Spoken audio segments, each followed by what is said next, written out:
यसपछिको session चाहिँ योभन्दा पछिको सेसन चाहिँ हाम्रो महानायकसँगको रहेको छ, त्यो पनि तपाईँहरूलाई जानकारी नै होला। यदि छैन भने पनि मैले तपाईँहरूलाई जानकारी दिएँ र फिफिक्सको तर्फबाट त्यो एउटा हामीले तपाईँहरूलाई टेबलमा राखेका छौँ। छैन भने पनि फेरि पनि सम्झाएँ मैले, तपाईँको फोटो एकदम राम्रो राम्रो खिचिएको छ, तपाईँले त्यो स्क्यान गरेर आफ्नो फोटो खोज्नु होला, डाउनलोड गर्नु होला, अनि तपाईँलाई कहाँ राख्न मन लाग्छ त्यहाँ राख्नु होला। धुलाउन पनि सक्नुहुन्छ, सोसियल मिडियामा हाल्न पनि सक्नुहुन्छ। फेरि पनि मैले दोहोऱ्याएँ, तपाईँहरूको फोटो राम्रो फोटो खिच्ने जिम्मेवारी यसपालि हामीले नै लिएका छौँ। अब जेन्जी विद्रोहपछि नेपाल अन्यल र अवसरको कुराहरू आइरहेको छ। तपाईँ हामीले कल्पना नगरेको, सायद नेपाली इतिहासले नै कल्पना नगरेको एउटा त्यो आन्दोलन, एउटा त्यो विद्रोह जसका बारेमा तपाईँ हामी पनि अनभिज्ञ छौँ र जसले सुरु गर्नुभयो सायद उहाँहरू पनि अनभिज्ञ नै हुनुहुन्छ होला अहिलेसम्म पनि। हामीले देखेको विद्रोह आन्दोलन भनेको एउटा सङ्गठन निर्माणपछि विद्रोह हामीले देखेका थियौँ। सङ्गठित भएर वर्षौँ लगाएर आन्दोलन भएका हामीले उदाहरणहरू थुप्रै देखेका थियौँ। जनयुद्ध पनि हामीले देख्यौँ, जनविद्रोह पनि देखियो, सहर कब्जा भन्ने शब्द पनि देखियो, थुप्रै त्यस्ता शब्दहरू पनि देखियो। तर यसपटकको एउटा त्यस्तो भदौ 23 गतिको एउटा विद्रोह, त्यस्तो विद्रोह भयो। सामाजिक सञ्जाल मार्फत त्यो एउटा सङ्गठन अमूर्त रूपमा एउटा भर्चुअल एउटा सङ्गठन निर्माण भएको रहेछ। तपाईँ हामीले पनि पछि थाहा पायौँ, धेरै पछि थाहा पायौँ। त्यो विद्रोह नेपालको इतिहासमा सायद एउटा नौलो अभ्यास पनि छ। त्यसले अन्यलता पनि ल्याएको होला, त्यसले अवसर पनि दिएको होला। तर सायद त्यो इतिहासमा एउटा दर्ज भयो, नेपाली इतिहासमा नेपालको राजनीतिक सत्तै परिवर्तन गरिने गरी भएको त्यो जेन्जी विद्रोह आउने दिनहरूमा त्यसका चर्चा परिचर्चाहरू त भइ नै रहन्छन्। कसैको त्यसमा सहमति रहला, कसैको असहमति रहला, तर अब त्यो नेपाली इतिहासको एउटा विषयवस्तु चाहिँ बनिसकेको छ, जसका बारेमा तपाईँ हामीले चाहेर वा नचाहेर पनि त्यसको अब चर्चा गर्नै पर्ने हुन्छ। त्यो विषयमा तपाईँहरूको हाम्रो सबैको आफ्नो आफ्नो मत हुनसक्छ।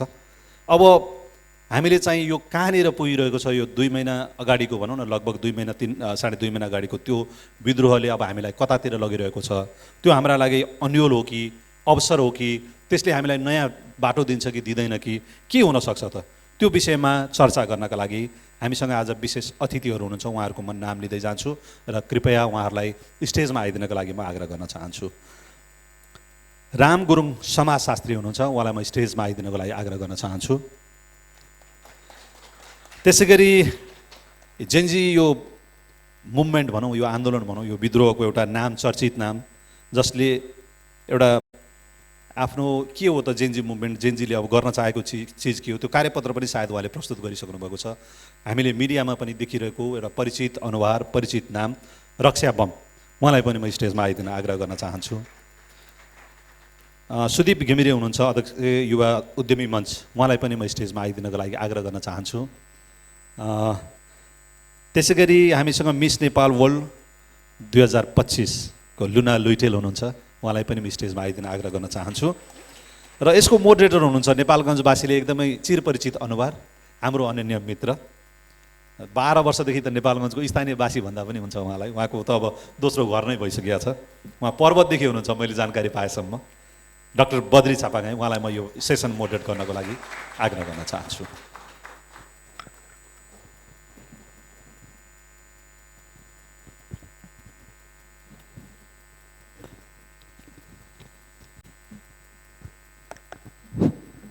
धन्यवाद। करिब 2.5 महिना भयो हामी जेन्जी, अब यसलाई के भन्ने भनेर हामी समाजशास्त्रीबाटै यसको चाहिँ परिभाषा लिउँला। तर हामीले जानेको जेन्जी मुभमेन्ट सम्पन्न भएको पनि 2.5 महिना भइसक्यो र यो बिचमा मुलुकले, समाजले, सहरले जे जति भोग्यो अथवा यसको अवसरहरू के छ, यसको बारेमा आज हामी यहाँ छलफल गर्नेछौँ। र म सबै प्यानलिस्टहरूलाई नेपालगञ्जमा स्वागत गर्न चाहन्छु। नेपालगञ्ज म्याराथनको यो पूर्व सन्ध्यामा भएको आजको यो नेपालगञ्ज कन्क्लेभ र फाइन प्रिन्ट फिभरमा म आजको कुराको सुरुवात रामजी सरबाटै गर्न चाहन्छु। उहाँ समाजशास्त्री हुनुहुन्छ, उहाँका स्वदेशी तथा विदेशी जर्नलहरूमा धेरैवटा आर्टिकल्सहरू पब्लिस छन्। उहाँ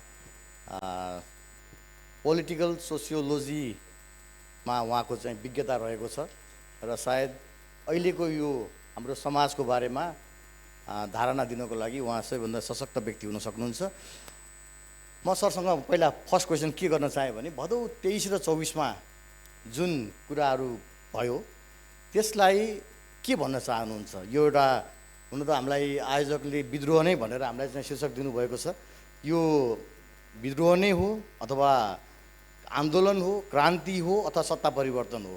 यसका इङ्ग्लिसका पनि विभिन्न आफ्नै शब्दहरू रहेछन्, रिभोल्ट अथवा रेभेलियन, मुभमेन्ट, रिभोल्युसन अथवा रिजाइम चेन्ज।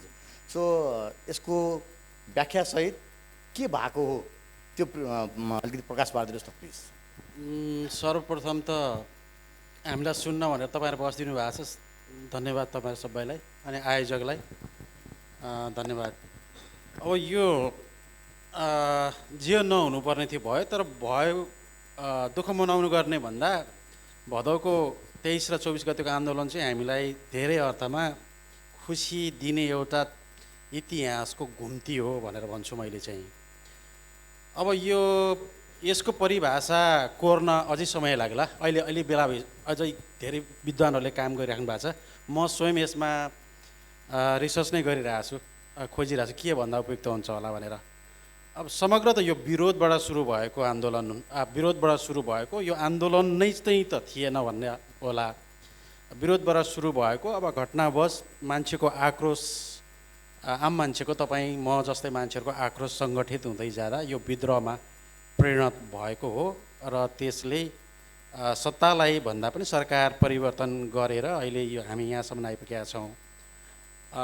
यो खास गरी किन भयो भन्दा चाहिँ धेरैले म अलिकति असहमत हुने ठाउँ चाहिँ कहाँनिर पत्ता लागेको छ भने मैले भ्रष्टाचारसँग हामीले धेरै जोड्छौँ यो विरोधलाई। भ्रष्टाचार चाहिँ एउटा टोपी जस्तो हो, टाउको जस्तो हो।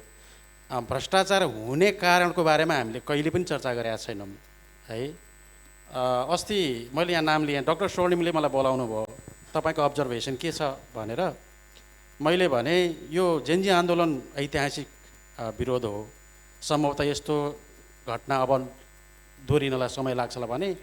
र मेरो भनाइ चाहिँ के हो भने हामीले अब यो जेन्जीलाई साँच्चै संस्थागत गर्ने हो, यो आन्दोलनलाई संस्थागत गर्ने हो, राजनीति, समाज, अर्थतन्त्रमा भएको विकृति र व्यथितिलाई साँच्चै सच्याउने हो भने चाहिँ यो विरोधको जग चाहिँ हामीले यो जसरी सहर बनिरहेछ, मैले यो अहिले आज बिहान तपाईँको नेपालगञ्जको भित्रभित्र गल्लीहरू घुमेँ, काठमाडौँको गल्लीहरू घुमेको छु। त्यहाँ भएको र यहाँ भएको असमानताकोले जन्मिएको हो यो जेन्जी आन्दोलन। यहाँ राम्रो ढल बग्न सकिराखेको छैन। काठमाडौँमा चाहिँ पिचमाथि पिच छ होइन, त्यसले जन्माएको एउटा कुरा भनेको हाम्रो सहर बनाउने कुरामै राज्य राजनीतिक दल चाहिँ यति विभेदी भयो, त्यसले पनि जन्माएको हो। अर्को कुरा चाहिँ म यो 76-80जना जन हाम्रो मेरो छोराछोरी उमेरको मान्छेहरू बित्नुभयो। उहाँहरूको यदि डाटा हेर्ने हो भने सबै खेतीपाती छोडेको पहिलो पुस्ताको सहरमा स्थायी बसोबास गर्न नसकेको वा नभ्याइसकेको मेरा छोराछोरीहरू, हाम्रा छोराछोरीहरू बित्नु भएको छ। त्यसैले गर्दाखेरिमा त्यो खेतीपातीबाट आइसकेको नयाँ पेसा नभेटाइसकेको अनि आर्थिक रूपमा केही गरौँ भन्ने आकाङ्क्षा भएको र राज्यले त्यो ठाउँ नदिएको त्यो आक्रोश चाहिँ जेन्जी विद्रोहमा पुगेको। अहिलेलाई चाहिँ मैले यसलाई विरोधबाट विद्रोहमा गएर सामाजिक परिवर्तनलाई हस्तक्षेप गर्ने एउटा सङ्गठित आन्दोलनको स्वरूप लिँदै गरेको भनेर बुझ्छु। त्यति भनौँ होला। हस्, थ्याङ्क यू। अब म सेकेन्डमा लुनाजीकोमा जान चाहेँ। यसपटकको विद्रोहमा इन्फ्लुएन्सरहरूको प्रभाव राम्रैसँग देखियो। इभन माइतीघरमा मान्छेहरूलाई बोलाउनको लागि पनि विभिन्न तहबाट सोसियल मिडियामा इन्फ्लुएन्सर्सहरूले धेरै नै इन्भाइट गर्नुभयो। यहाँको सक्रियता कस्तो थियो? फर्स्ट अफ अल धेरै धेरै धन्यवाद यस्तो अपर्च्युनिटी दिनुभयो, यस्तो प्लेटफर्म दिनुभयो यहाँ सबैजनाको सामु बसेर कुरा गर्नको लागि। अब यो जेन्जी आन्दोलन हुन आँट्यो, प्रोटेस्ट हुन आँट्यो, अब हामी सबै जेन्जी भेला भएर आन्दोलनमा जानुपर्छ भन्ने त हामी सबैजनालाई नै धेरै थाहा थियो। अब दुर्भाग्यवश त्यहाँ जान चाहिँ पाइएन, तर आफ्नो तर्फबाट जे तरिकाले सपोर्ट गर्न सकिन्छ, जे तरिकाले इन्फर्मेसनहरू डिग आउट गर्न सकेर मास अवेरनेस गराउन सकिन्छ त्यो चाहिँ धेरै नै गर्यो। अब इभन हामीले इतिहासको पानाहरू पल्टाएर हेर्ने हुँदाखेरि पनि after any revolution there is a confusion and there is a period for opportunity. अब यो कहाँ जाँदैछ र यो के जाँदैछ भनेर हामी अझै पनि 2.5 months जति भयो एप्रोक्स कि अब हामी यो पोइन्टमा छौँ होइन। सो यो कुन मोडमा लिँदैछ र यसले कुन दिशानिर्देश दिँदैछ भनेर त्यो छुट्याउनको लागि पनि अझै हामी अन्यलमै छौँ। तर आई थिङ्क यो कहिलेकाहीँ चाहिँ कन्फ्युजन पनि is not a bad thing, किनकि जब कन्फ्युज भइन्छ त्यतिखेर हामी क्वेसन गर्छौँ, जब हामी क्वेसन गर्छौँ त्यतिखेर हामी इभल्भ हुन्छौँ र हामीलाई धेरै सोच्न बाध्य बनाउँछ। जति सोचिन्छ त्यति क्ल्यारिटी पाइन्छ, किनकि सोच्दै नसोच्नु भन्दा त फेक कन्फ्युजन फेक क्ल्यारिटी भन्दा त बरु सोचेर पाएको क्ल्यारिटी बेटर हो। टाइम लाग्छ आफ्नो ठाउँमा छ। अब आई थिङ्क हामीलाई नै हेर्ने हुँदाखेरि पनि मैले अस्ट्रेलिया 17 वर्षको उमेर हुँदा गएँ। मैले जानुको कारण भनेको बेटर अपर्च्युनिटी बेटर फेसिलिटीको लागि गएँ। तर मैले जहिले पनि जाँदाखेरि विश्वास गर्थेँ कि म पढ्छु कमाउँछु तर देश नै फर्केर म के गर्छु भन्थेँ। तर त्यो आन्दोलनले मलाई धेरै क्वेसन गरायो, म धेरै कन्फ्युज भएँ। म के को लागि फर्केँ, म किन फर्केँ, मैले त्यहाँको सबै सुख सुविधाहरू यही गर्नको लागि म फर्केँ त, यही देख्नको लागि म यसरी फर्केँ, मेरो लागि खोइ अवसर खोइ अपर्च्युनिटी भन्ने चाहिँ मैले त्यतिखेर पनि क्वेसन गर्न थालेँ। तर मैले आफ्नो इभन मिस वर्ल्डमा जाँदाखेरि, अब मिस वर्ल्डमा जाँदैछु, मिस नेपालमा हुँदाखेरि पनि लर्न अर्न एन्ड रिटर्न भन्ने स्लोगन मैले धेरैचोटि नारा लगाउँदै पनि हिँडेँ। त्यही भएर अब रिटर्न गर्नको लागि वातावरण रिटर्न गर्नु मात्रै भनेर आफ्नो सेफ्टी नै कम्प्रोमाइज गरेर पनि भएन। आफ्नो देशमा त आफू सुरक्षित त हुनु पऱ्यो नि त फर्स्ट अफ अल। त्यही भएर आई थिङ्क यो अहिले लुक ब्याक गर्दाखेरि yes definitely there is a moment of confusion. नयाँ अब पुरानो सिस्टम ढल्यो, नयाँ सिस्टम कस्तो बन्ने हो, जेनजीको कति हात हुने हो, कतिजनालाई इन्क्लुसिभ हुने हो, भलिन्टियर वेमा मात्रै होइन तर अपर्च्युनिटी पनि दिनु पऱ्यो उहाँहरूको पनि भोइस। किनकि अब हामी चाहिँ टिकटकको स्पिडमा चलिरहेछौँ, हाम्रो संस्था चलेको छ माइक्रोसफ्ट एक्सेसको स्पिडमा, त्यो त म्याचअप भएन। सो धेरै जेनेरेसनल ग्याप पनि भयो। सो आई थिङ्क मैले चाहिँ अहिले यसो समग्रमा यसलाई कन्क्लुजनमा दिँदाखेरि चाहिँ डेफिनेटली त्यो आन्दोलन was a very difficult moment for everyone to experience, तर मच निडेड पनि थियो। किनकि एउटा मान्छेलाई मात्रै फेसिलिटेट गर्ने होइन कि हामी 3 करोड जनता सबैजनालाई नै फेसिलिटेट गर्ने सिस्टम बन्नु पऱ्यो। म एउटा कम्प्लिमेन्ट्री क्वेसन यहाँनिर अर्को राख्न चाहेँ। जस्तो कि जेनजी बाई डेफिनेसन 1997देखि 2012सम्म जन्मेको जुन एउटा जमात छ त्यसलाई जेनजी भनियो।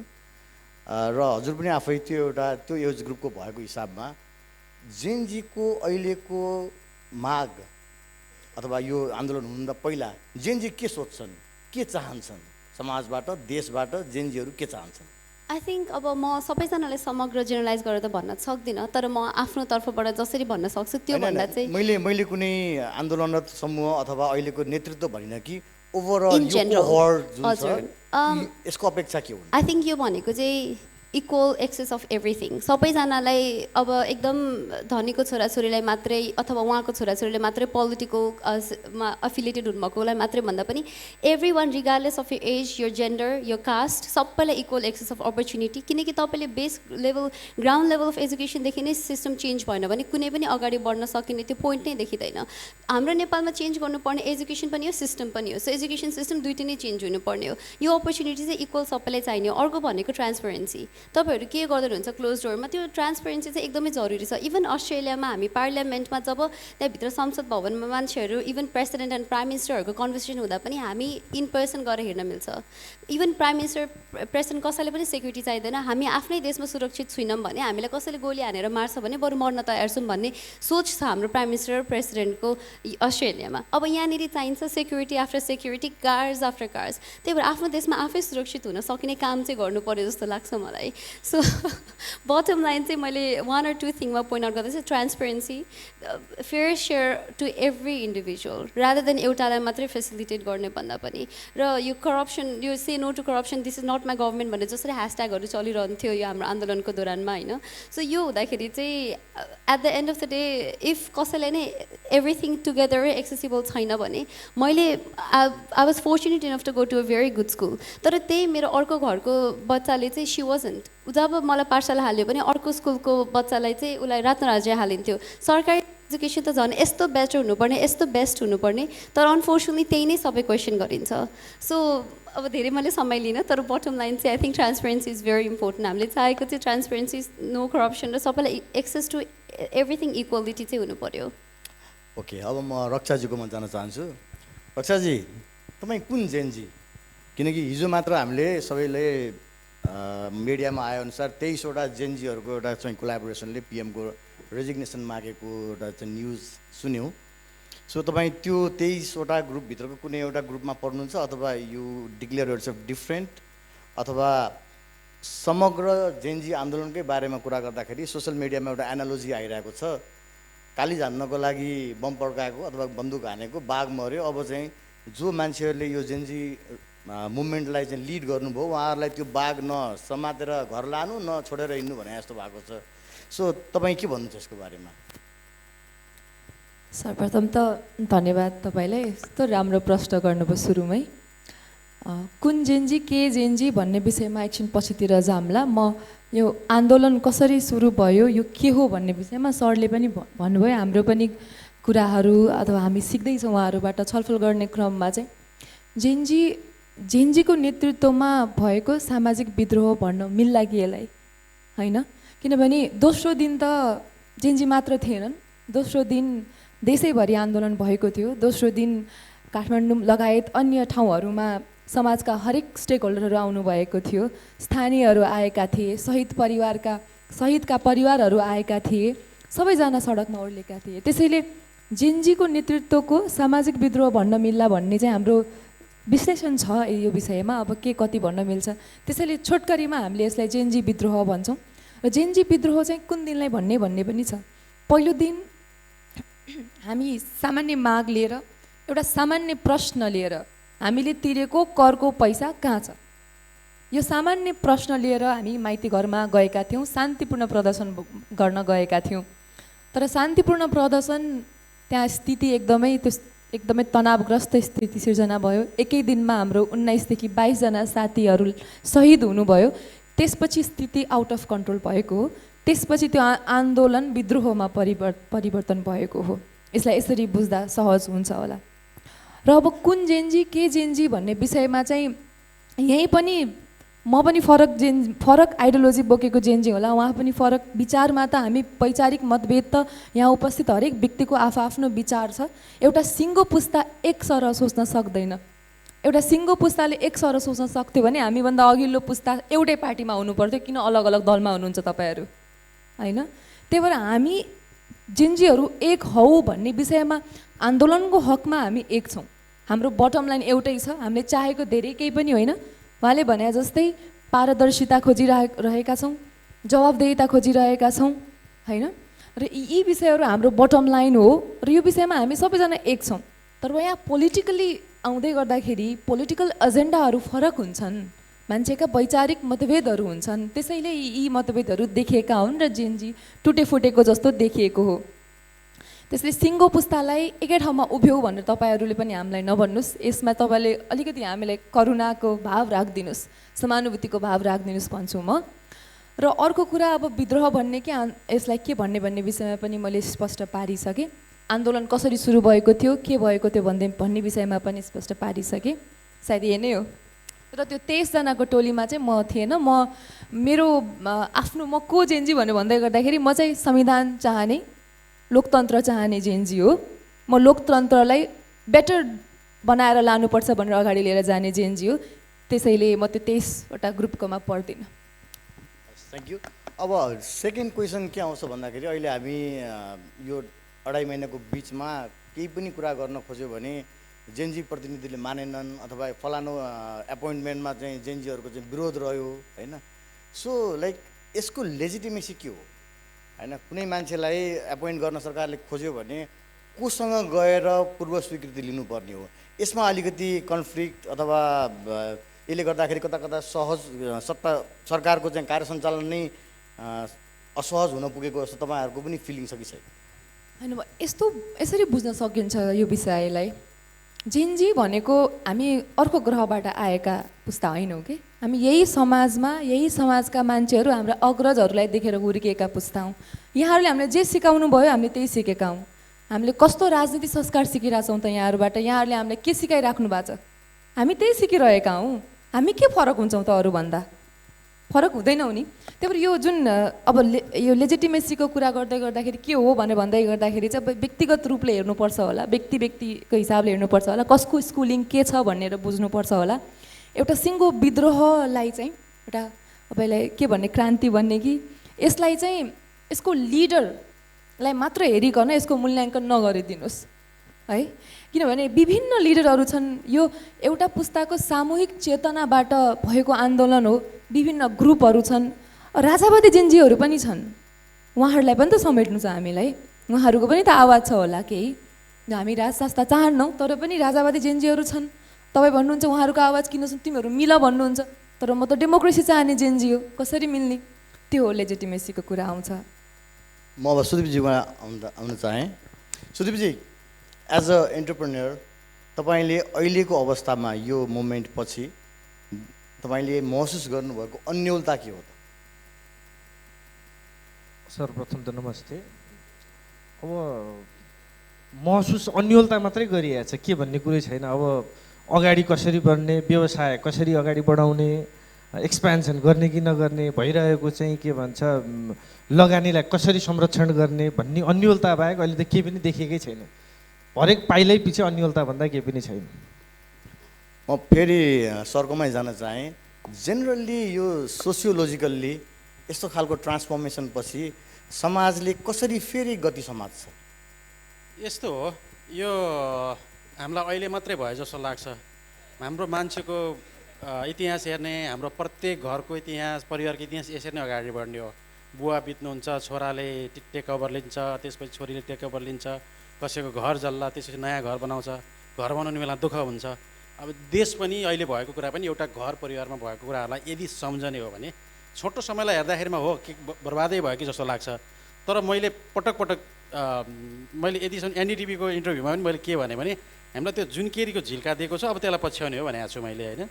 अन्यल भनेको चाहिँ त्यो केही समय मात्रै हो, त्यस्तो धेरै आत्तिनु पर्दैन। भने अहिले यो पुरानो शक्ति र नयाँ शक्ति बिचको यो रस्साकसी टुङ्गोमा पुग्न त केही समय त लाग्छ।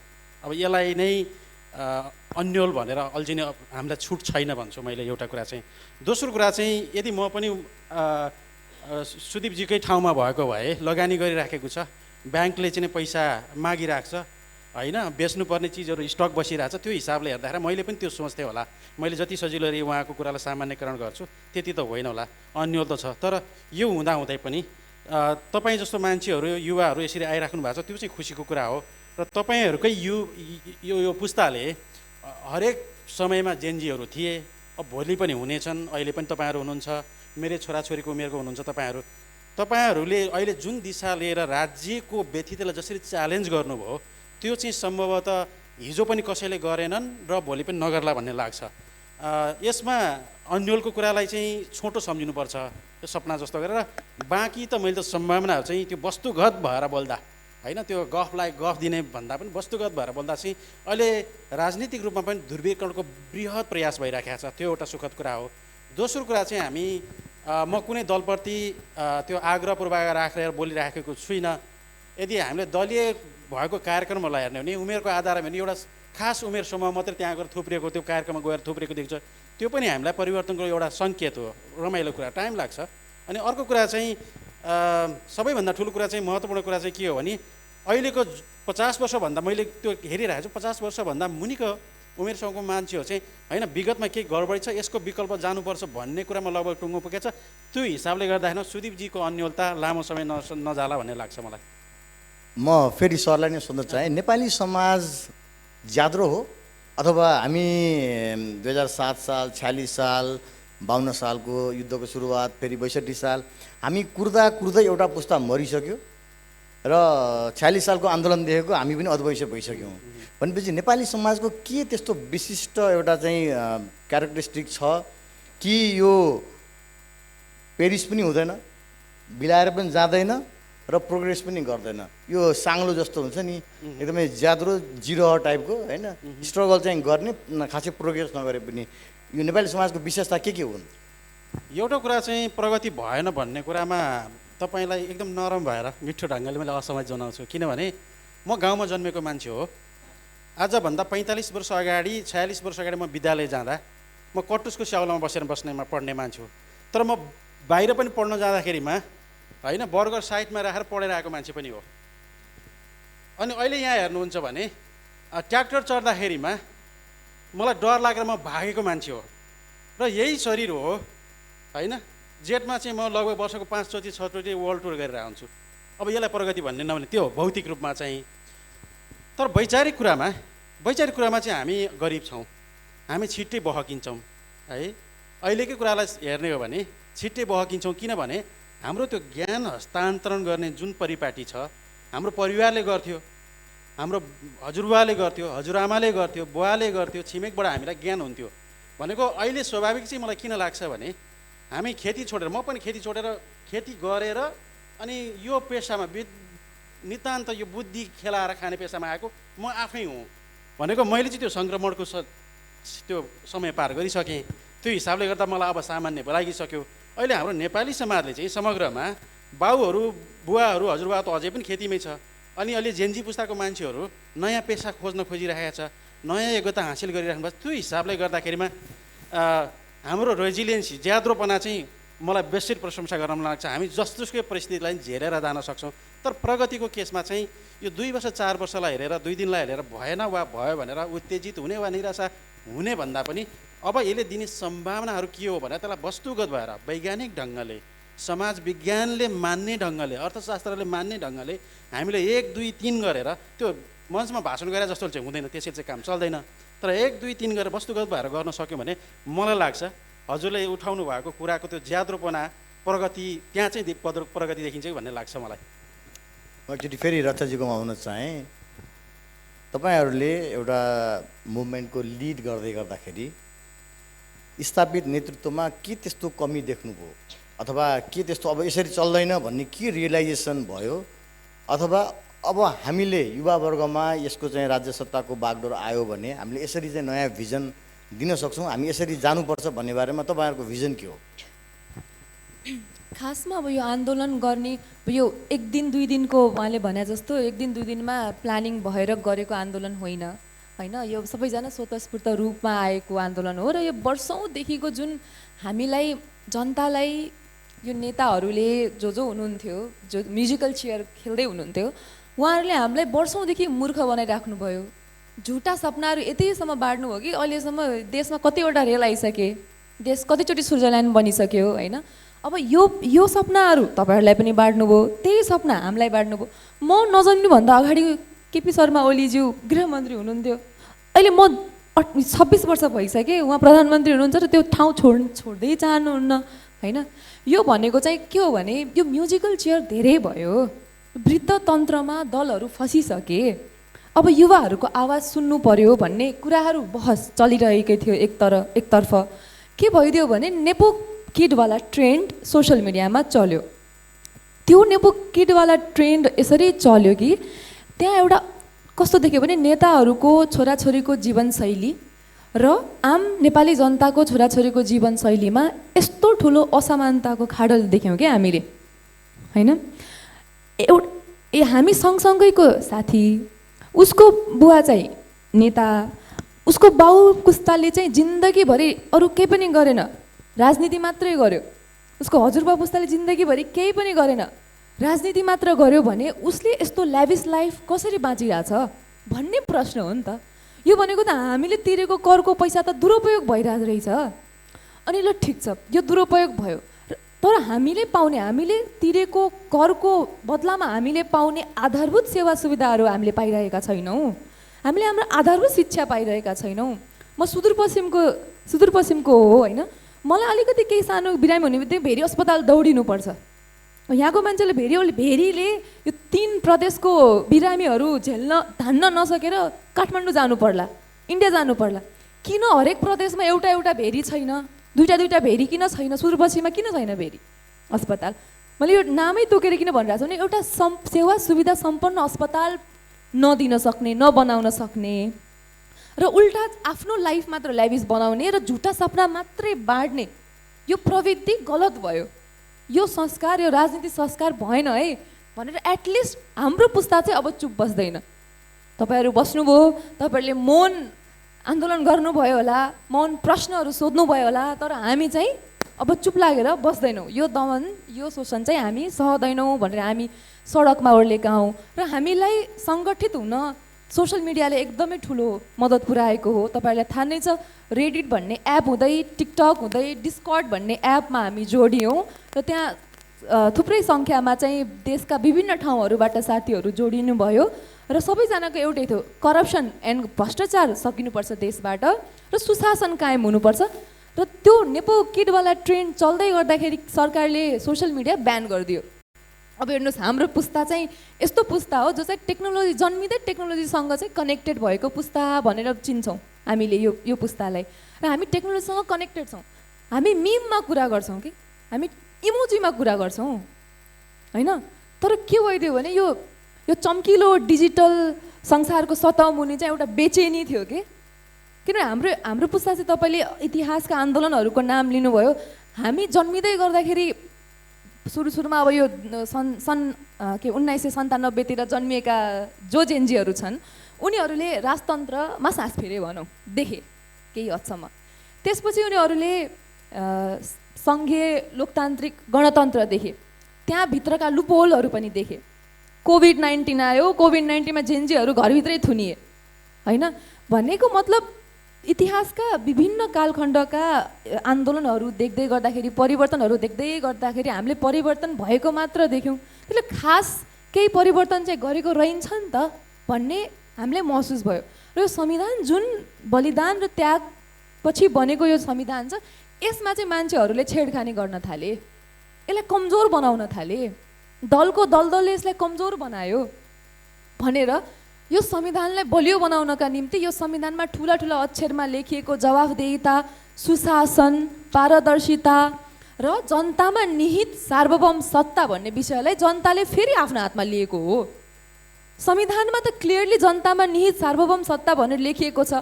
तर यस्तो अवस्था सिर्जना भयो कि जनताले यो सत्ता दिएको हो नि त मतादेशको थ्रुबाट चाहिँ नेताहरूलाई, ल तपाईँ हाम्रो प्रतिनिधि हो, तपाईँले हाम्रो आवाज बोल्नुपर्छ, तपाईँले हाम्रो ठाउँको विकास गर्नुपर्छ, तपाईँले हाम्रो आवाज चाहिँ सम्बन्धित ठाउँमा पुगाउनुपर्छ भनेर जनताले नेताहरू अथवा त्यो राजनीतिज्ञहरूसँग चाहिँ एउटा सोसल कन्ट्र्याक्ट गरेको हुन्छ। त्यो तोडेको अवस्थामा चाहिँ जनताले मतादेश दिएर नै संसद भवनमा पुर्याएका प्रतिनिधिहरूबाट आफ्नो जनतामा निहित सार्वभौम सत्ता चाहिँ खोसेको हो र फेरि जनताको हातमा आएको छ र नागरिक सरकार गठन भएको हो। र यी सब कुराले हामीलाई चाहिँ आन्दोलन गर्न प्रोत्साहन गरेको। म फेरि सर्कमा जान चाहेँ। यो अघि हामीले पनि कुरा गऱ्यौँ विकासमा ठुलो डेफिसिट छ अथवा खाडल छ होइन।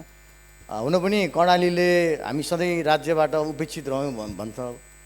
सुदूरपश्चिमले सूर्य पनि अस्ताउन मात्र हामी कहाँ आउँछ भन्ने हिसाबको एउटा चाहिँ ग्ल्यामरस एउटा चाहिँ शब्द बोल्छ। पूर्वले त्यही भन्छ। इभन काठमाडौँ नै गएर हेऱ्यौँ भने पनि त्यहाँका गल्ली, त्यहाँका चाहिँ नदीका खोलानाला अतिक्रमण, बाटोको गुणस्तर हेर्दाखेरि कति पनि विकास भएको छैन। र हामी पञ्चायतको मैले आफूले जानेको हिसाबको कुरा गर्दाखेरि 40 सालको आन्दोलनपछि पनि यस्तै अवस्था हुँदाखेरि होइन अब त केही हुन्छ भनेर कुर्यौँ।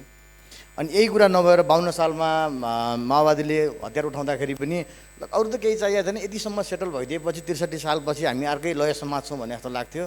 र आज संयोगवश विस्तृत शान्ति सम्झौता भएकै दिन हो मङ्सिर 5 होइन। म त्यति बेला सरकारी जागिर जोइन गरिसकेको थिएँ। म त्यति बेला धनगढीमा थिएँ त्यति बेला हुँदाखेरि। भनेपछि नेपालीको जिन्दगी त कुरेरै बित्ने भयो त। कतिसम्म आशावादी हुने हामी, कहिलेसम्म आशावादी हुने।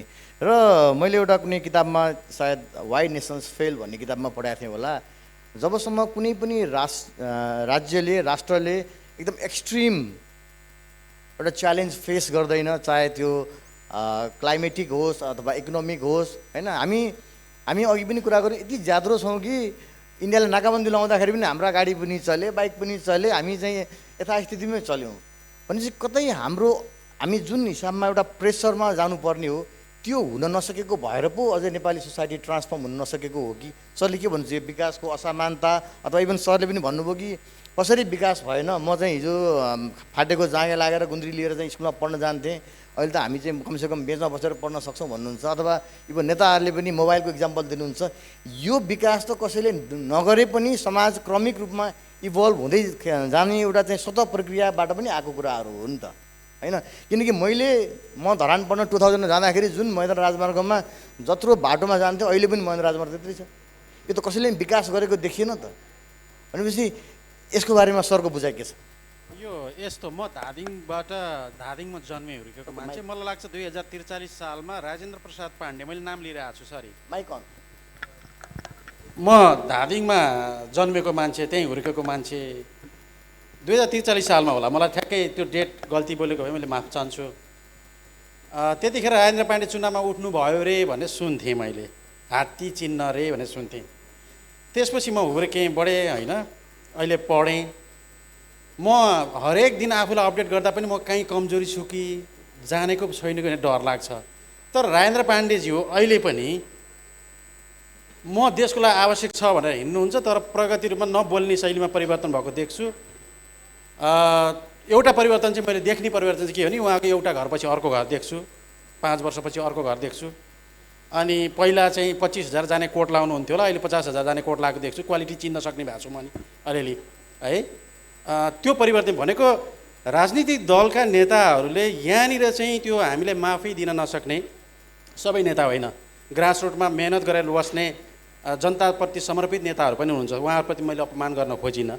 जो ठालु नेताहरू हुनुहुन्छ, बुझ्ने भाषामा अङ्ग्रेजीमा एलिट भन्लान्, नेपालीमा ठालु नेताहरू, उहाँहरूले साँच्चै नै बदमासी गरेको एउटा परिणामस्वरूप अहिलेको जेनजी विस्फोट भयो होइन। एउटा कुरा त्यहाँनिर।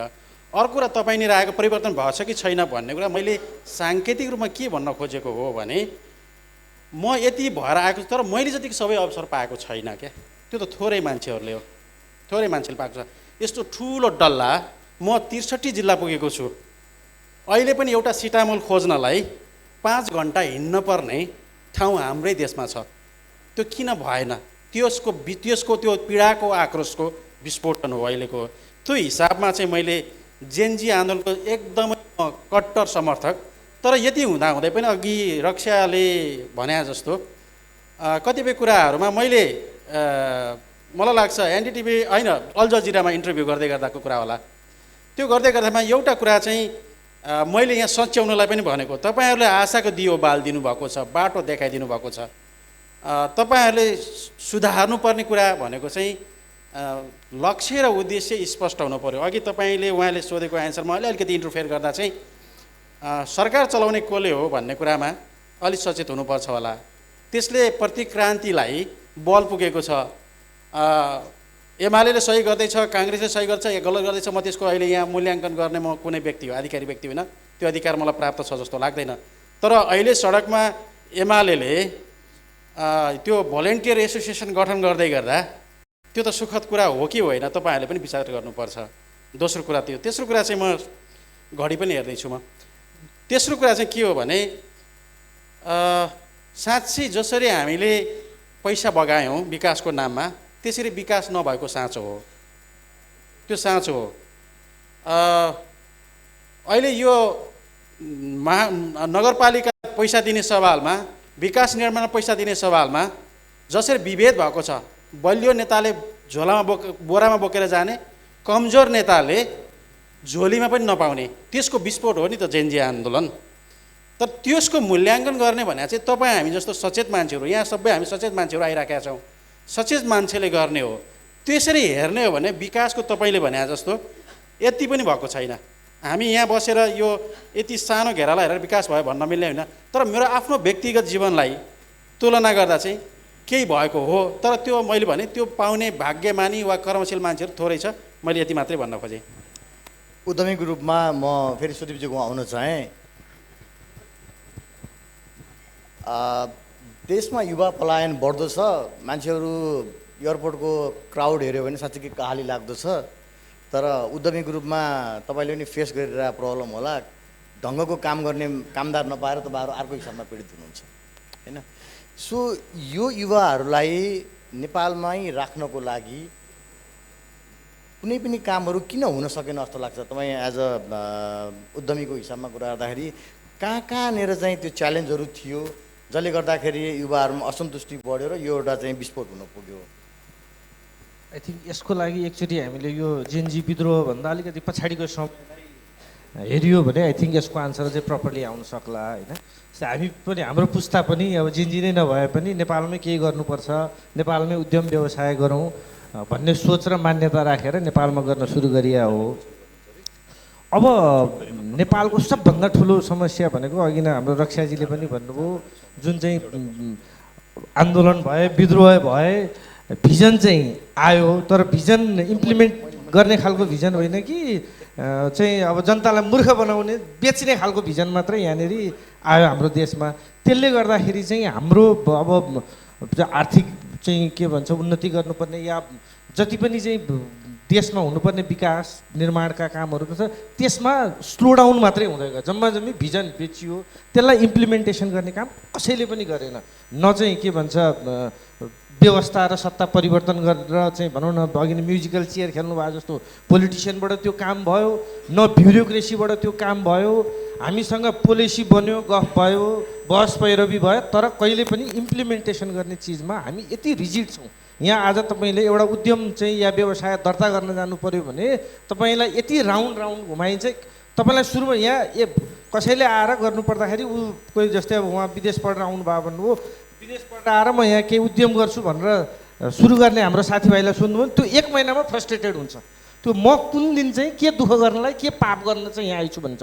अब हामीलाई पनि हेर्नुभयो जसले यहाँ गरिराखेको छ, हाम्रो काम हाम्रो एफर्ट कहाँनिर जान्छ भन्दाखेरि यो गज्याङगुजुङ मिलाउने काममा मात्र जान्छ क्या। उद्यमशीलता कसरी विकास गर्ने, इनोभेसन कसरी गर्ने, नयाँ नयाँ चिजहरूमा कसरी चाहिँ हामी अगाडि बढ्न सकिन्छ भन्नेमा हामीले कुनै त्यसमा चाहिँ एफर्ट लाउन पाउँदैन। हाम्रो एफर्ट भनेको लफडा मिलाउने, यो गर्ने त्यो गर्ने, कता के मिलेन, कहाँ बिग्रियो, कहाँ भत्क्यो, कहाँ ट्याक्सको रेड आयो, कसले के गर्यो भने जम्मा जम्मी दुःख दिने भन्दा हरेक ठाउँमा यति रिजिड छ हाम्रो हरेक चाहिँ इम्प्लिमेन्टेसनको पार्ट। त्यो कारणले गर्दाखेरि त हामी यहाँ बसिराखेँ मान्छेलाई त अब भनौँ न ओहो यार अब राम्रो होला, भोलि राम्रो होला, यसपछि राम्रो होला, यसपछि विकास होला, यसपछि उन्नति होला, यसपछि केही गर्न सकिएला, यो भएपछि राम्रो होला भनेर हामी त फ्रस्ट्रेटेड भइसक्यौँ भनेपछि ती चाहिँ जो गइराख्नु भएको छ या जो गएर अब नेपालमा केही गर्न आउनुपर्छ भन्ने हुन्छ उहाँहरू कसरी आउने।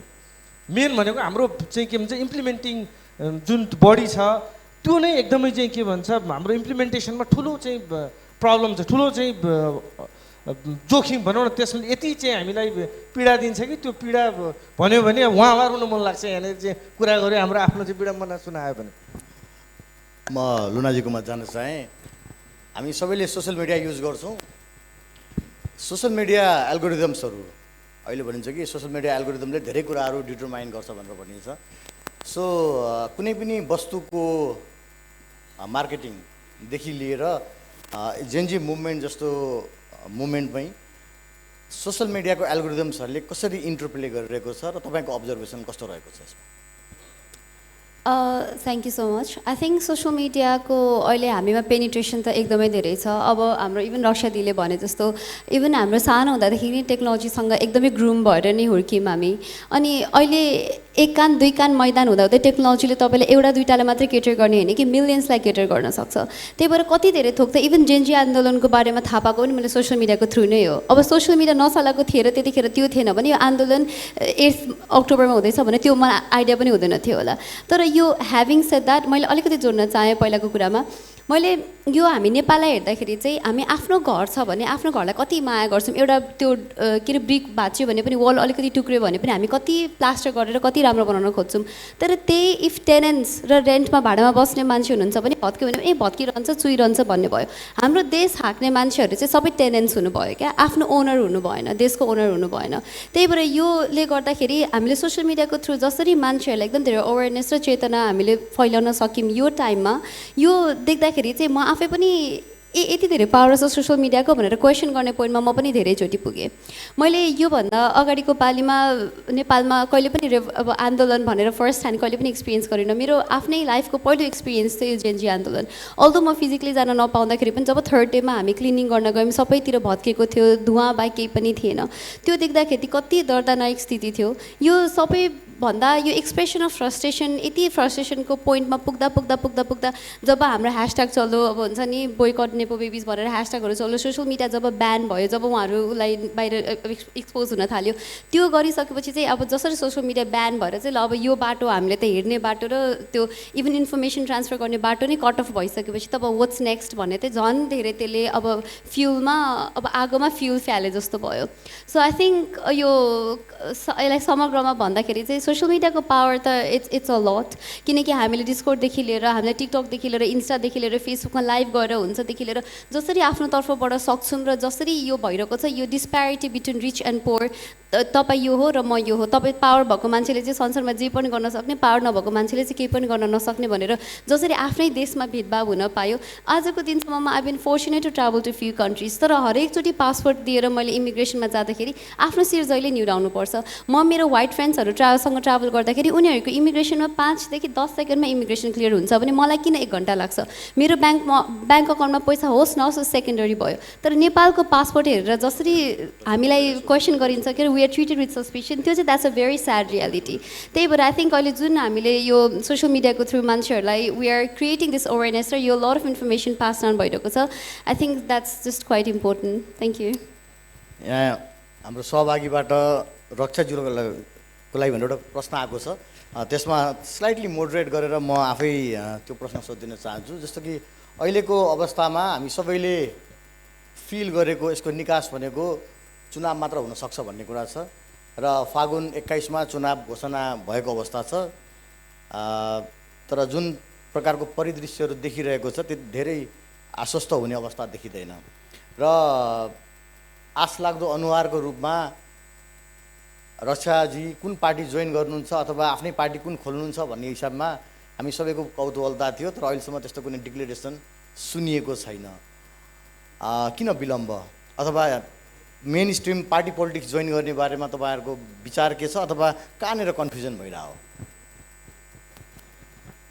यत्रो आन्दोलनपछि रक्षाले राजनैतिक पार्टी कहिले जोइन गर्ने भन्ने मात्र प्रश्न आउँछ भने त यो समग्र आन्दोलनको यो डेफ जस्तो प्रश्न भएन। तपाईँ नेपालगञ्जबाट भन्नुहोस् को उठाउनुहुन्छ आफ्नो प्रतिनिधि? त्यो प्रश्न होला नि त होइन?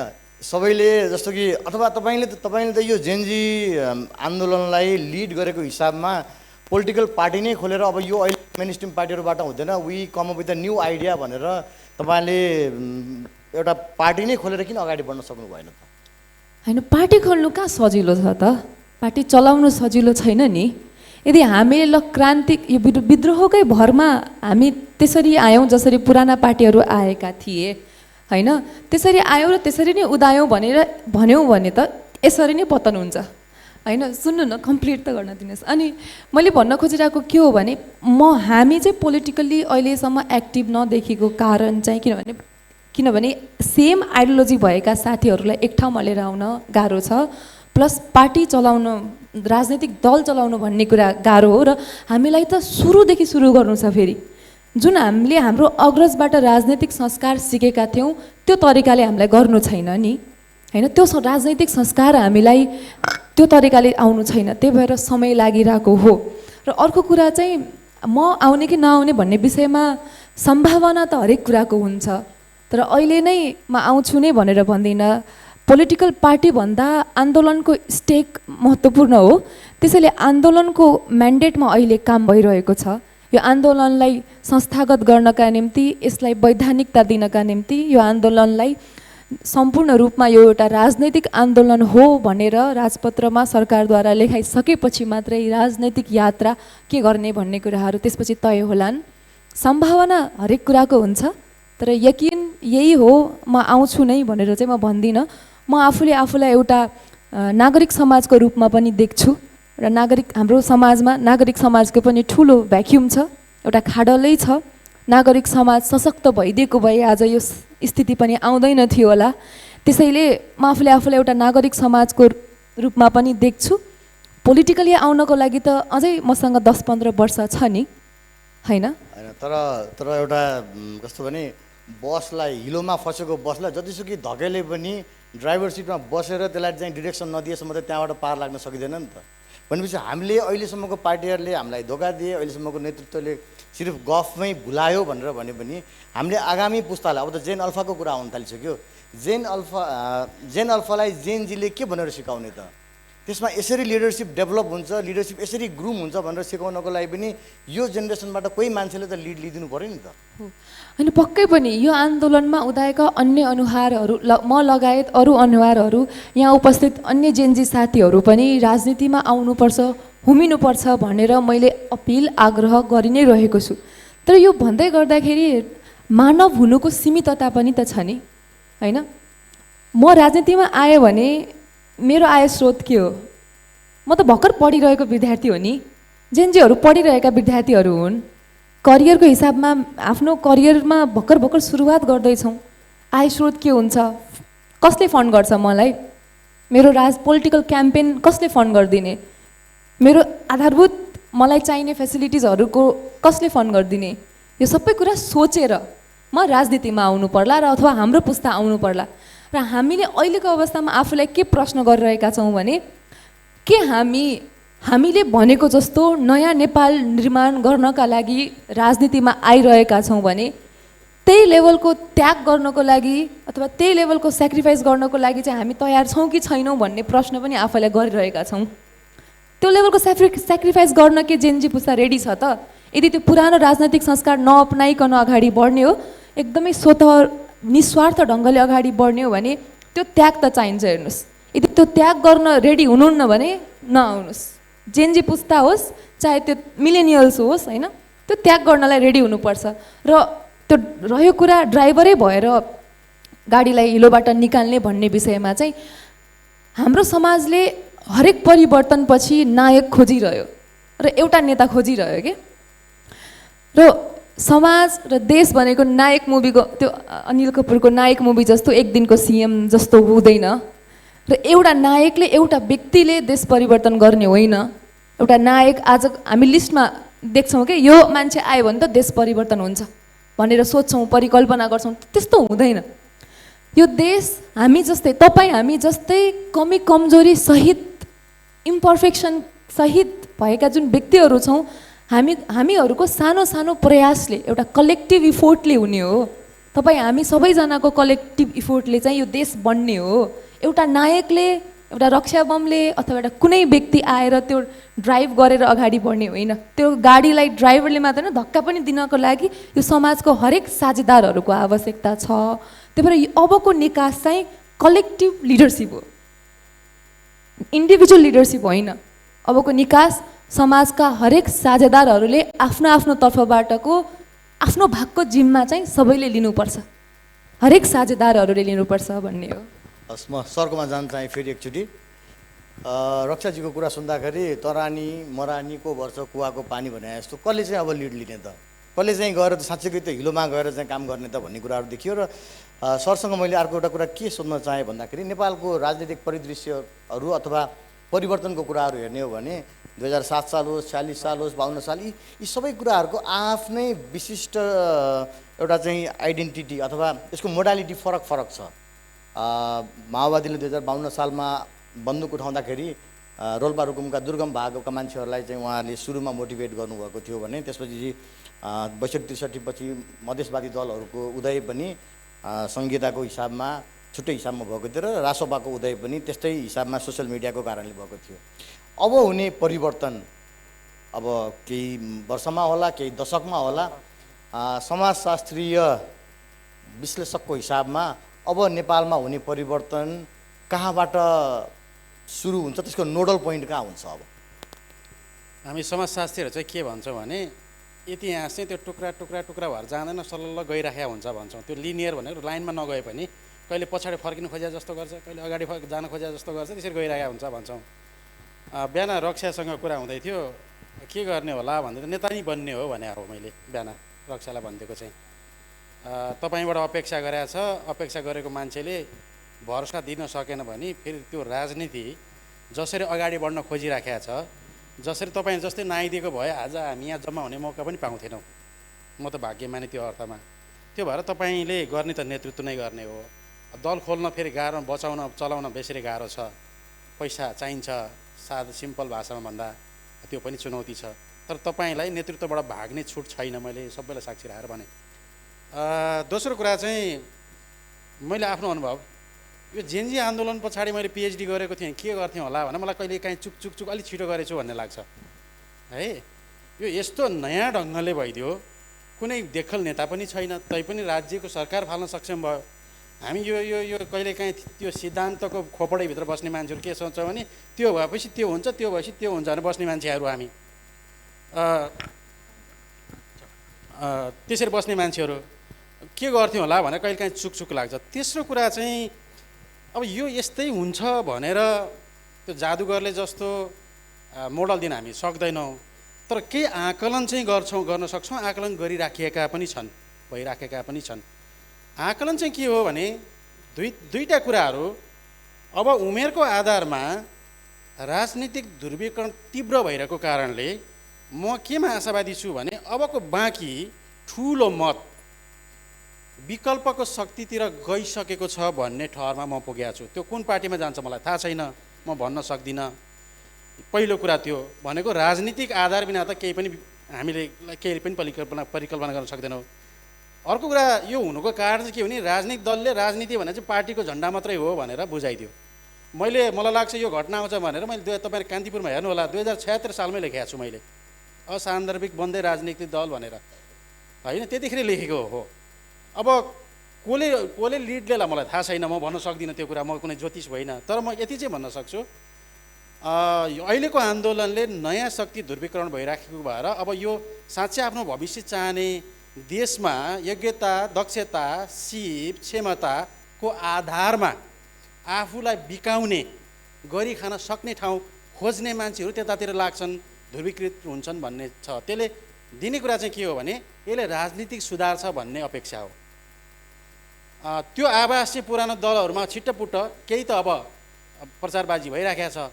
हामीले के देखिरहेछौँ भने पुराना दलहरूमा हामीले समाजले म रुचाएन भन्दा पनि मैले भन्दा पनि समाजले नरुचाएको भनेको जुन राजनीतिक दलका नेताहरू छ उहाँहरूले पनि सच्याएर बोल्न थालेको हामीले आवाज गरेका छौँ, होइन? त्यो पनि हामीलाई परिवर्तनको एउटा सङ्केत हो। सबैभन्दा ठुलो कुरो चाहिँ राजनीतिभन्दा माथि त अर्थतन्त्र हुन्छ। उहाँको व्यापार चल्नु पऱ्यो। मैले यसो त्यो कम्प्युटरमा लेख्दाखेरिमा अहिले पाएको भन्दा अलिक बढी पैसा पाउनु पऱ्यो मैले, होइन? अनि आज पैसा देला भन्यो, होइन 5 तारिक दिन्छु भन्छ, 10 तारिक पनि दिँदैन। त्यस्तो हुनु भएन। त्यो नहुने सङ्केतहरू चाहिँ के आधार छ भने अर्थतन्त्र सुध्रिने आधार दिन्छ। त्यसको आधार भने चाहिँ संसदमा राम्रा मान्छे पुर्यायौँ भने नीति राम्रो बन्छ। नीति राम्रो बन्यो भने त्यसलाई चलाउने कर्मचारी, योग्य कर्मचारी, सक्षम कर्मचारी, राष्ट्रप्रति निष्ठावान कर्मचारी संयन्त्रमा पुग्नुहुन्छ र त्यहाँ राजनीतिक दबाव कम भइसकेपछि कर्मचारीहरूले पनि राम्रोसँग काम गर्न पाउनुहुन्छ। राम्रोसँग काम गरिदियो भने यी तपाईँको व्यापार सजिलैसँग चल्न सक्छ। एउटा निवेदन सिफारिस लिन जाँदा घन्टौँ घुम्न पर्ने दिनको अन्त्य हुन्छ होला। यसरी हेर्दा चाहिँ यो आन्दोलनले त्यो गर्न पर्ने ठाउँमा हामीलाई पुर्याइदिएको छ। र अर्को कुरा चाहिँ के हो भने सबै हामीलाई एउटा चेत चाहिँ दिएको छ। म एकदम खुसी भएको चाहिँ के हो भने यो आन्दोलन भइसकेपछि म सुर्खेत पुगेँ जिल्लाको हिसाबले, धनुषा पुगेँ, त्यसपछि लमजुङ र गोर्खा 4वटा जिल्ला पुगेँ कामको सिलसिलामा। मान्छेलाई एउटा कुरा चाहिँ के भएको छ भने गडबडी चाहिँ छ भन्ने कुरा चाहिँ रियलाइज भएको छ। त्यसले नयाँ दिशा दिने बलियो आधार दिएको छ। त्यो हिसाबमा पनि खुसी छु, परिवर्तनको सङ्केत हो।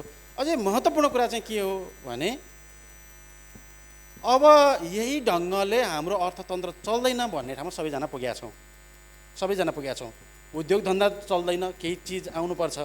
अघि लुनाले भने जस्तो चाहिँ के भने अहिलेको जेनजीले मात्रै टेक्नोलोजीमा किन अवस्था भयो भने किन अब प्रशंसा गरेर बस्ने वा रिस किन गर्ने वा गाली किन गर्ने, हामीलाई पनि त अब हुनुपर्ने रहेछ भन्ने ठाउँमा त पुर्याइदियो नि।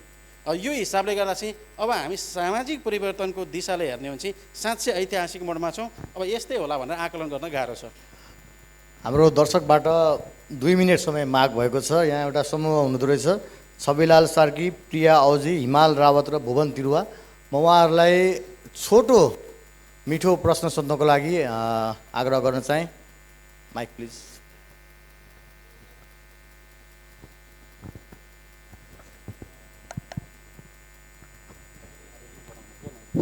नमस्ते सबैजनालाई।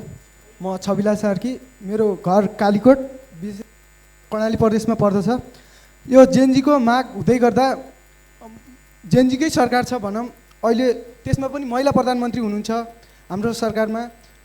यस महिला प्रधानमन्त्री भइरहँदा गर्दा मेरो प्रश्न चाहिँ के जाग्यो भने म कर्णाली प्रदेशको हो कि हाम्रो कर्णाली प्रदेशमा समग्र मुलुकमा हाम्रो महिलाको लोकतन्त्रमा त बहुमतको कदर भनिन्छ, महिलाको जनसङ्ख्या बढी छ तर पीडित महिला छ। जस्तो कि मेरो कर्णालीमा आज महिलाहरू के अरे बच्चा जन्मिसकेपछि ज्वानोको झोल खान सके छैन, उसले बच्चा जन्माउँदाखेरि उसले एम्बुलेन्सको सेवा सुविधा पाएको छैन।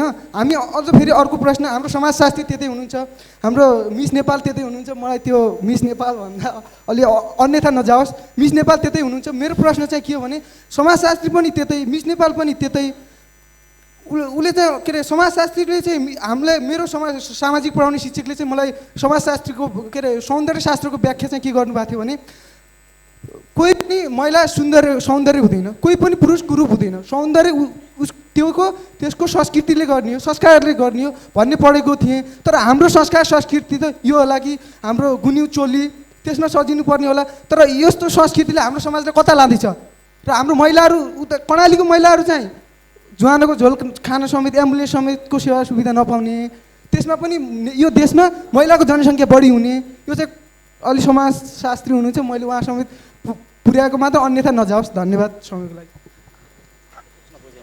हामी छोटो अझ एक दुईवटा प्रश्नहरू लिन्छौँ।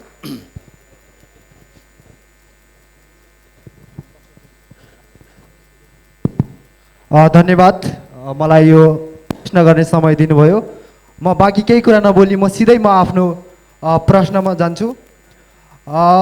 देशको विषम परिस्थिति पश्चात जुन उद्देश्य, जुन लक्ष्य लिएर यो जेएनजी आन्दोलन सुरुवात भयो, यो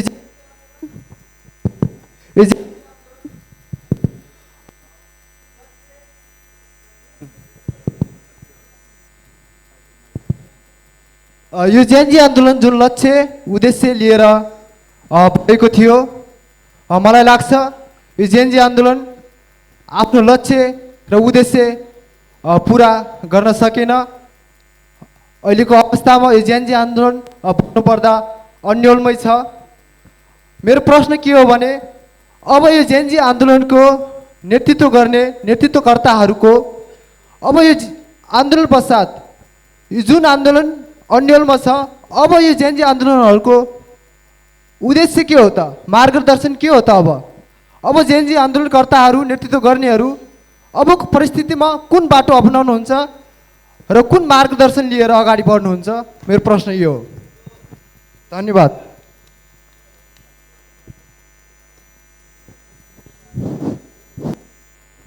धन्यवाद आयोजक टिम। म चाहिँ गोपाल आउजी, महेन्द्र मल्टिपल क्याम्पसमा बिए सेकेन्ड इयरमा राजनीतिशास्त्रमा अध्ययनरत छात्र पनि हो। र यो आन्दोलन हुनुमा चाहिँ खुसी पनि लाग्छ, किनकि निमुखाहरूको थियो र थुप्रै राष्ट्रिय एजेन्डा र साझा नेपालीका आवश्यकता र मापदण्डहरूलाई चाहिँ हामीले चाहिँ सेवा गरिरहने तर मेवा नपाउने चाहिँ उहाँहरूले चाहिँ राज्य मारेर चाहिँ राज गरिरहने अवस्था आयो। यो अवस्थाको विरुद्धमा तपाईँ लड्नुभयो, यसको लागि धन्यवाद।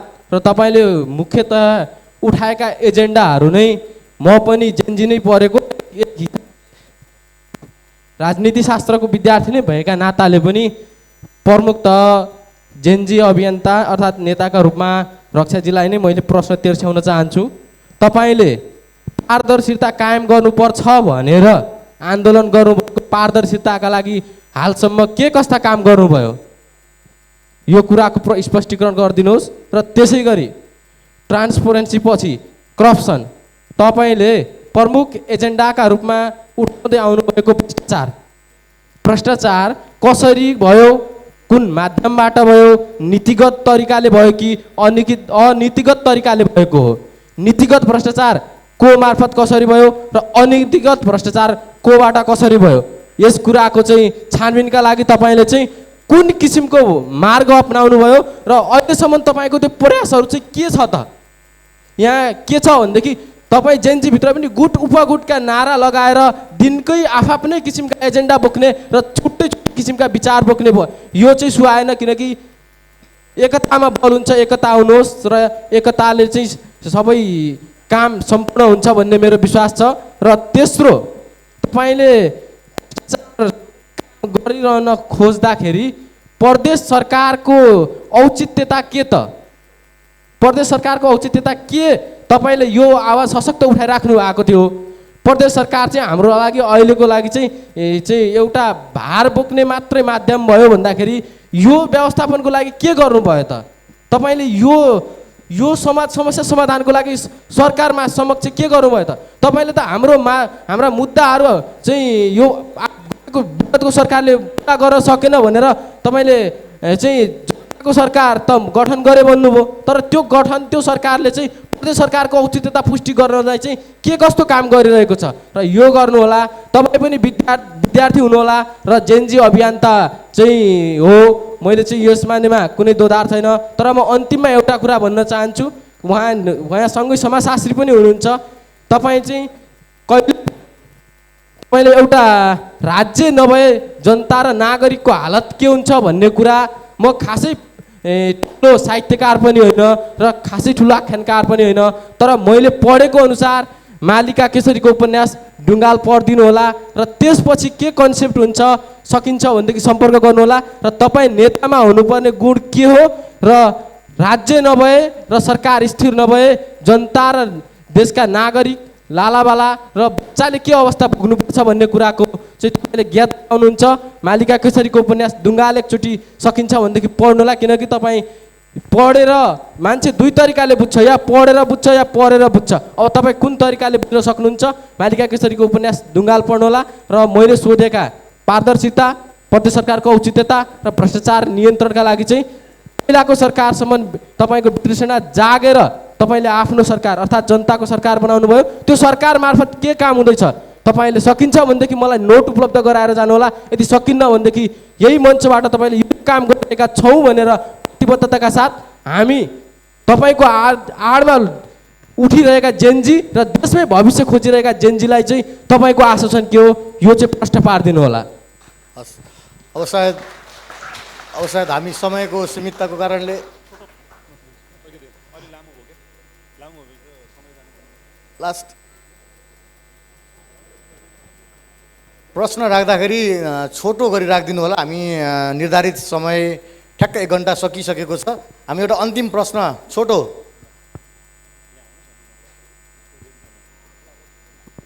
केशरजीलाई एकदम छोटो गरी राखिदिनु भन्छु है म, प्लिज। धन्यवाद आयोजकलाई। जेनजी विद्रोह कि नेपाल अन्यौलो अवसरको विषयमा जुन यो कार्यक्रम आयोजना गर्नुभएको छ, अघि त्यो स्टेजमा बस्नुभएको दिग्गज व्यक्तिले भने जस्तै मैले अन्यल मेरो दृष्टिकोणबाट धेरै देखिरहेको छु।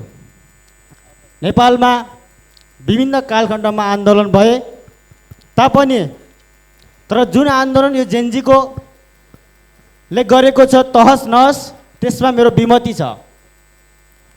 आज हाम्रो गौरवको इतिहास, धरोहर, सिंहदरबार जल्यो, विभिन्न आफ्ना सम्पत्तिहरू नष्ट भए। त्यसै गरी अदालतहरू आज यो जुन न्यायपालिका छ त्यो न्यायपालिका न्याय दिने ठाउँ छैन। तर तपाईँले गरेको आन्दोलन अथवा विद्रोह के भन्नुहुन्छ, त्यसबाट आज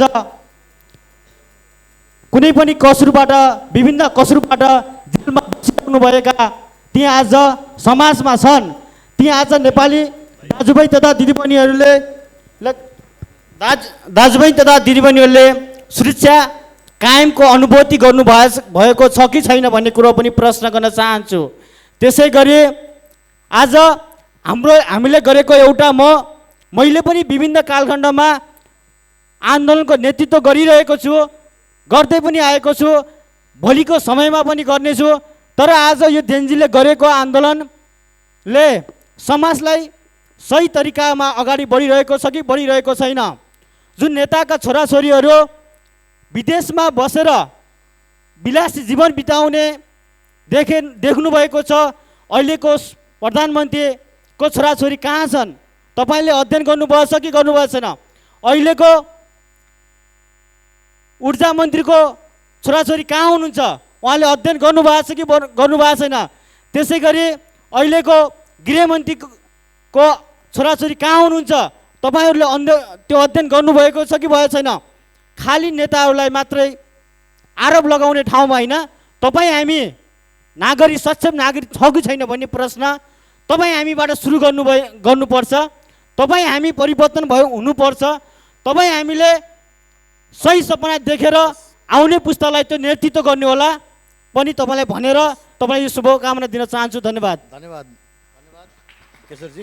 सायद यी सबै प्रश्नहरू रक्षाजीतर्फै सोझिएको मैले पाएँ र यो समष्टिगत रूपमा एकपल्ट कन्क्लुडिङ स्टेटमेन्ट दिएर अनि हामी चाहिँ करिब करिब कार्यक्रमको उपसमाप्तिर लाग्छौँ। रक्षाजी प्लिज।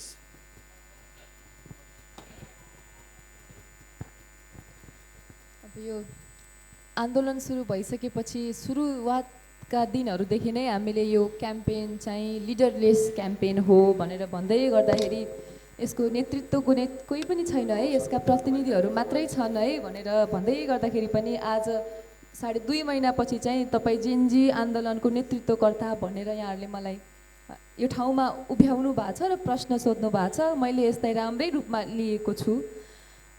कतिपय ठाउँमा चाहिँ हामीले के पनि बुझ्नुपर्छ भने आन्दोलनको प्रकृति र सत्ता सरकारको प्रकृति फरक हुन्छ। आन्दोलनको मुद्दा आन्दोलन सधैँ सडकमा रहन्छ, सत्ता सञ्चालन भनेको फरक कुरा हुन्छ।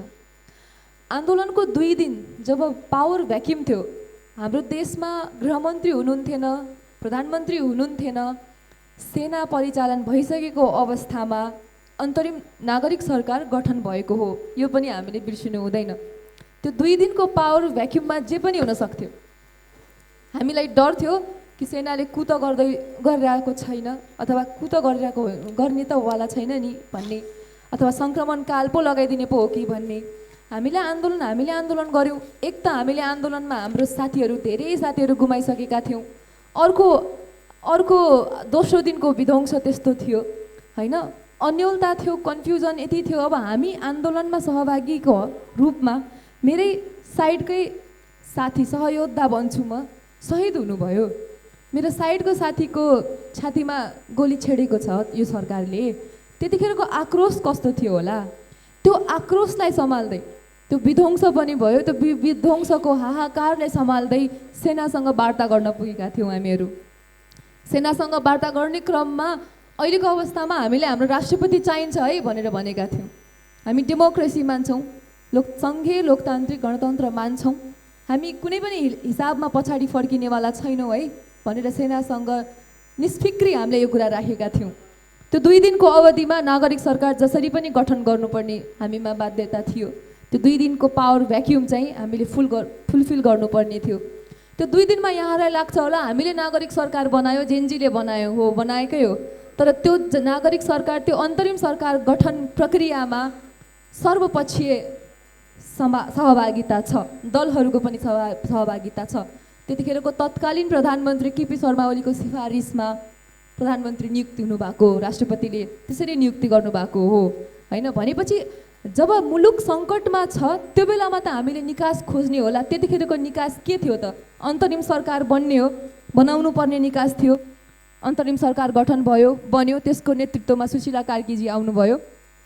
त्यसपछि आन्दोलनका मुद्दाहरू के थिए त? भ्रष्टाचारका मुद्दाहरू थिए, पारदर्शिताका कुराहरू थिए, सुशासन कसरी स्थापित गर्ने भन्ने कुराहरू थिए।